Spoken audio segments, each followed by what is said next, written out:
เมื่อเกิดอุบัติเหตุรถชนกันรถบางคันมีพรบบางคันไม่มีพรบแบบไหนบริษัทพรบจะจ่ายไม่จ่าย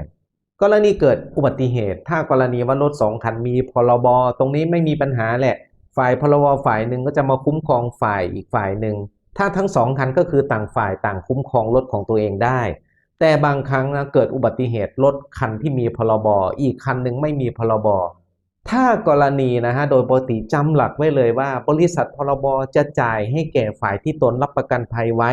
แล้วไปก่อให้เกิดความเสียหายแก่ผู้อื่นซึ่งฝ่ายเราเป็นฝ่ายประมาทเท่านั้นนั่นคือถ้ากรณีว่ารถเราทำพรบเราไม่ผิดนะแล้วมีรถมาชนเราเหล่านี้พรบของบริษัทเราไม่คุ้มครองเราเองเพราะเขาไม่ได้ประมาทไงถ้าประมาทมันถึงจะจ่ายแต่ถ้ากรณีชนกันแล้วรถเรามีพรบอีกฝ่ายหนึ่งไม่มีพรบฝ่ายเราถูกอีกฝ่ายหนึ่งผิดตรงนี้บริษัทเราไม่คุ้มครองเรานะจ่ายแค่เบื้องต้น30,000ตามจริงนะฮะถ้ากรณีว่ารถฝ่ายตรงข้ามมีพรบทีนี้ฝ่ายตรงข้ามมีพรบแต่ฝ่ายเราไม่มีพรบบังเอิญว่าเราเป็นฝ่ายผิดนะฮะตรงนี้เมื่อบริษัทฝ่ายตรงเขาถูกนะเขาก็ไม่จ่ายเงินชดเชยมาทางเราเพราะเขาคุ้มครองกรณีว่ารถที่เขารับประกันเป็นฝ่ายประมาทแต่ถ้ากรณีว่ารถเรานะฮะเป็นฝ่ายทำพรบ